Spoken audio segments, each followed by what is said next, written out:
So guys, what's up? We're here to talk to you about our latest collaboration with Bell & Ross, which is one of our favorite brands.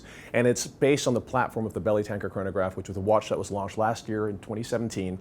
And when we saw it, we just absolutely adored it. What I loved so much about the Bellytanker Chronograph was it was a completely original design, and it was just great looking. And I had never seen a watch that had such sort of an original take on a watch that, yeah, sure, you know, there was a lot of 50s inspiration. I think the step dial, the big sub dials, the very thin bezel, the thin profile on the side, like all that's quite, you know, sort of 50s. But at the same time, it was really fresh and contemporary and relevant. It was just one of the best looking watches I'd seen in a long time. It wasn't necessarily trying to be something else. That's exactly what it was. It was content to be its own entity. It's a great narrative. I mean, it takes a very special cult sort of racing theme from the 50s and the 40s and really imagines what a great narrative would have been to put a watch on one of those guys.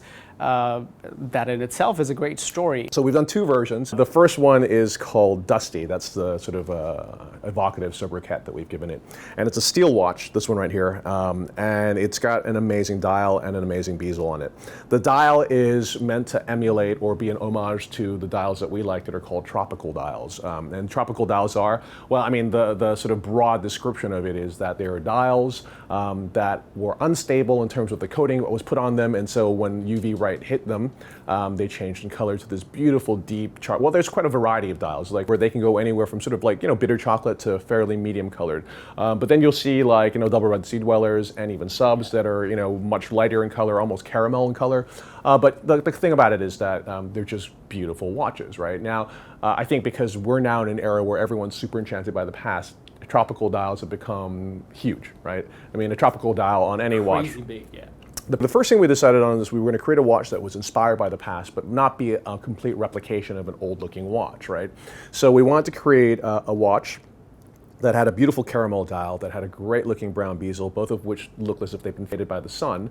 But then we didn't want to put vintage-colored lume on it, you know? That'd be just too try-hard. Exactly, and I'm not going to, you know, say that we're never going to put vintage-colored lume on one of our special editions. This wasn't the right place. That was not, you know, because if you put vintage-colored lume on this watch, somehow it would just become a little gimmicky, and we didn't want that. We wanted to follow the aesthetic sort of guidelines established by Carlos and Bruno when they created the first Bellytanker, which was, yes, be inspired by the past, you know, make some homage to the past, but make a wholly contemporary watch, you know, and that's what we came up with. So the watch that we arrived at was Dusty, and that's the watch right here. Now, the other watch that we were going to do was interesting as well. I was very inspired by yellow gold chronographs from the 50s and 60s that also had elements of their dial or of their bezel, you know, affected by UV light, and then show these beautiful tobacco-colored elements. So that watch is also been bestowed with a clever nickname, I hope. It's called El Mirage. It refers to the desert where a lot of the races were held, but also I like the fact that it's got kind of a double entendre as well, because it's a mirage in terms of it's actually bronze as opposed to yellow gold, right? So we discussed it with Bruno and Carlos, and they said, you know, why don't we do stabilized bronze? There's been quite a bit of experimentation with bronze recently, and they've arrived at a bronze that is actually relatively stable and does retain exactly the chromatic effect that we would like, which is the watch that Summit's wearing on his wrist and which he'll tell you about. And the fact is that watch has been on his wrist for now, I would say, a good month and a half, and it's probably longer. But the thing is, yeah, you're right, absolutely right. What is known about bronze cases and the way that they tend to turn color, this has been kind of the same yellow hue for however long we've had it. And mind you that I've worn it for a while now, but we've had it for longer, for everything that we've been putting together for the campaign. Absolutely. And it's fabulous with the sort of champagne dial and the